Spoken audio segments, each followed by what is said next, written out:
여러분, 유튜브나 인터넷에 보면 가성비 차는 이 차가 최고다, 체급별, 차종별 차는 무조건 이 차로 사야 된다 라는 추천 영상이 이 천지에 널렸잖아요. 아마 그거 보면서 진짜 그런가? 긴가민가 하셨을 겁니다. 근데 그런 뇌피셜적인 얘기, 검증 안 된 얘기 다 필요 없습니다. 여러분, 이것만 기억하세요. 돈은 거짓말을 안 한다. 이런 유튜브 조회수가 아니라 대한민국 우리 소비자들이 실제로 지갑을 열어서 가장 많이 선택한 차가 바로 최강차입니다. 그래서 준비를 했는데요. 2026년 상반기 결상, 중고차 시장 거래량 데이터를 기반으로 경차부터 준중형, 중형, 준대형을 거쳐 대형 SUV까지 여러분들이 가장 치열하게 고민하는 라이벌 두 차종을 딱 붙여놨고요. 과연 소문만 무성한 차가 이겼을지 아니면 반전의 결과가 나왔을지 지금 바로 시작합니다. 자, 첫 번째 라운드 경차부터 시작합니다. 집안에 세컨카나 출퇴근용 가성비 차로 경차 고민하시는 분들 많으시죠? 이때 무조건 붙는 라이벌이 있습니다. 바로 레이 앤도 캐스퍼입니다. 요즘 경차 산다고 하면 이 두 대를 놓고 고민을 합니다. 가성비 끝판왕 레이냐, 막내 SUV 느낌의 캐스퍼냐? 과연 승자는 바로 레이입니다. 캐스퍼는 3,100대, 레이는 4,400대로 이 레이가 1,200~1,300대 정도 더 팔렸고요. 정확한 비교를 위해서 캐스퍼가 21년도부터 나왔기 때문에 이 레이도 21년 이후 차량들로 거래량으로 해서 통계를 낸 겁니다. 사실 제가 이 통계를 보고 좀 놀란 건요, 레이랑 캐스퍼가 이 중고차 시장에서 감가가 정말 지독하게 안 되는 차들이거든요. 근데 이 통계량을 보고 이렇게 사는 사람들이 많구나 싶더라고요. 그리고 이 레이가 왜 1등인가 살짝 본다면은, 보통 경차는 공간이 좁은 게 단점인데 아시다시피 이 레이는 경차의 탈을 쓴 원룸 같은 느낌이랄까요? 그래서 캐스퍼보다 좀 많이 팔린 것 같습니다. 자, 그리고 타보신 분들은 아실 텐데 이 레이가 뒷열에 폴딩을 하면요, 이 짐이 생각보다 엄청 어마어마하게 많이 실립니다. 그래서 이 레이를 경영 승용이라고 보기보다 제가 볼 땐 과장 좀만 보태면 경영 화물급이다 라고 볼 수 있죠. 자, 바로 다음으로 가시죠. 두 번째 라운드 준중형 라인입니다. 다들 예상하신 대로 K3 아니면 여기 아반떼가 되겠죠. 사회 초년생들의 영원한 고민입니다. 승자는 바로 아반떼죠.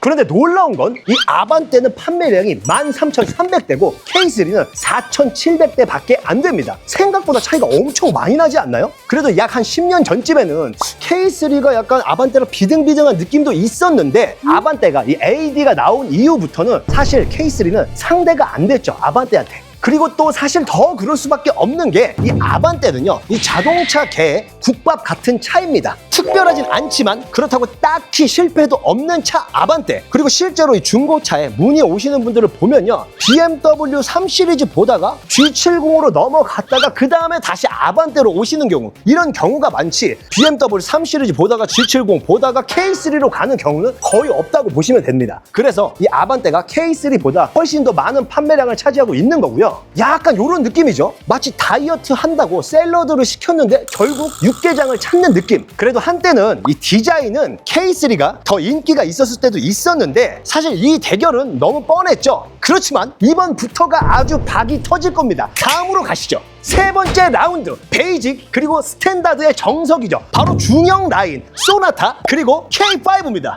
여러분, 뭐가 더 많이 팔렸을까요? 생각할 시간 3초 드립니다. 1, 2, 3. 바로 소나타입니다. 근데 이게 정말 박이 터졌던 게 뭐냐면요, 이 소나타는 3,500대가 팔리고 K5는 3,400대가 팔렸거든요. 딱 100대 차이인 거예요. 근데 이걸 보고 제가 더 의아했던 거는 앞에 나온 경차랑 준중형 있잖아요. 그 차량들의 판매 대수랑 이 중형 라인의 판매 대수랑 차이가 어마어마하게 나더라고요. 그래서 요즘 사람들이 중형차를 진짜 잘 안 사는구나 싶다가도, 근데 더 그럴 수밖에 없는 게 요즘에 아반떼 CN7 같은 거 보면은 옵션이 굳이 소나타를 갈 필요 없이 많이 들어가 있잖아요. 거기다가 돈을 조금만 더 올리면 그랜저, 준대형 라인으로 그냥 쉽게 올라가거든요. 그래서 이 중형 라인이 포지션이 애매해지면서 더 많이 안 팔리게 되는 것 같고, 그리고 더 신기한 건요, 인터넷 세상에서 이 소나타는 내기다 뭐다 그렇게 욕을 하는데 실제로는 잘 팔리고 있다라는 거죠. 마치 욕하면서 막장 드라마 계속 보게 되는 느낌, 욕하면서 시간 되면 뉴스 챙겨보는 느낌, 그런 거 비슷한 것 같습니다. 그 다음으로 네 번째 라운드, 이제 좀 영상이 볼만해집니다. 바로 준대형 세단 라인 K8 그리고 그랜저입니다.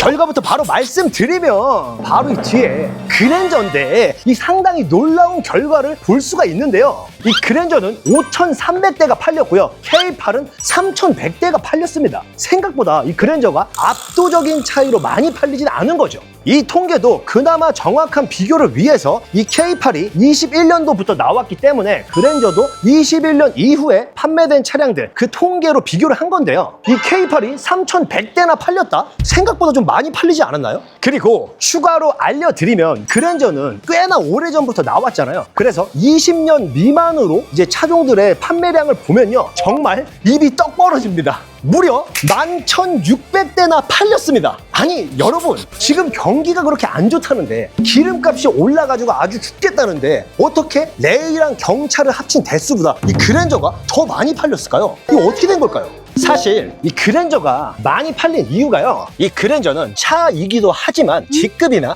사회적인 위치, 이 상징적인 의미가 있어서죠. 차장되면 사고 싶고 부장돼도 타고 싶고 은퇴해도 타고 싶은 차. 세월이 흐르고 어느 정도 시기가 되면 모두가 한 번쯤은 타보고 싶어하는 차. 그래서 많이 팔리는 게 아닐까 싶습니다. 그 다음으로 대형 부문, 이 대형 세단은 말씀 안 드려도 다들 아실 테니까 바로 말씀드리겠습니다. 부동의 1등 바로 G80이죠.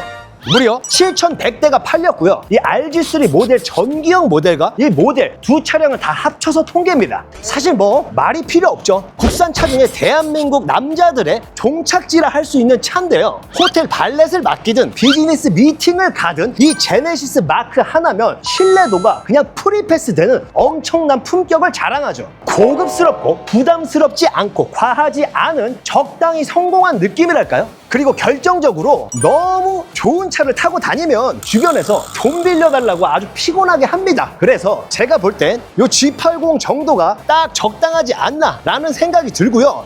그리고 이거는 제가 이 말씀을 드려야 되나? 사실 승차감은 이 K9이 이겁니다. 그리고 막간을 이용해서 인터넷 세상에서 최악의 차라고 불리는 악명 높은 차, 바로 인피니티 Q50. 자, 그리고 이 뒤에 레인지로버 9형 요거랑, 그리고 이 뒤에 또 있습니다. 자, 폭스바겐의 페이튼. 자, 이 차들이 약간 인터넷 세상에서 뭔가 악명 높은 차, 수리비 폭탄 맞는 차 이렇게 불리는데, 사실 저는 좀 이렇게 얘기를 해드리고 싶어요. 최악의 차가 아니라 약간 선택받지 못한 차?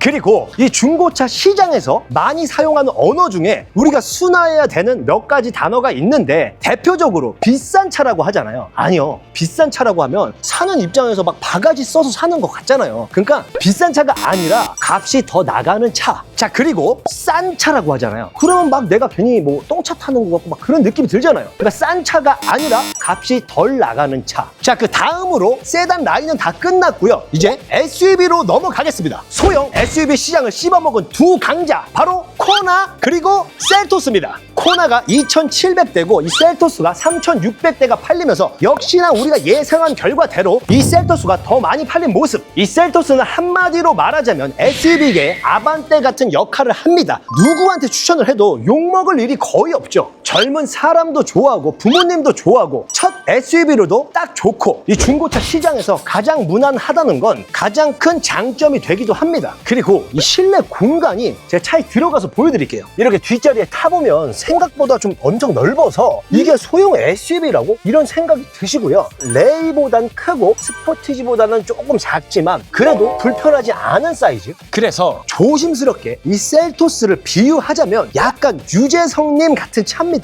제일 화려한 캐릭터는 아니지만 누구랑 있어도 잘 어울리고 싫어하는 사람도 거의 없는, 그래서 오래 사랑받는 차죠. 그리고 이 매장에 지금 이 2등인 코나가 거의 없습니다. 지금 촬영을 하려고 몇 바퀴째 돌아다녔는데 없고, 오히려 보이는 건 이 니로예요. 그래서 제가 지금 갑자기 드는 생각이, 그렇다, 왜 코나랑 셀토스가 됐지? 이 니로랑 셀토스가 1, 2위가 됐어야 되는 거 아닌가? 이런 생각이 들더라고요. 그래서 제가 여러분들께 질문을 드리겠습니다. 자, 셀토스는 1위, 그리고 2등으로 코나, 그리고 이 니로 둘 중에 어떤 게 2등이 돼야 될까요?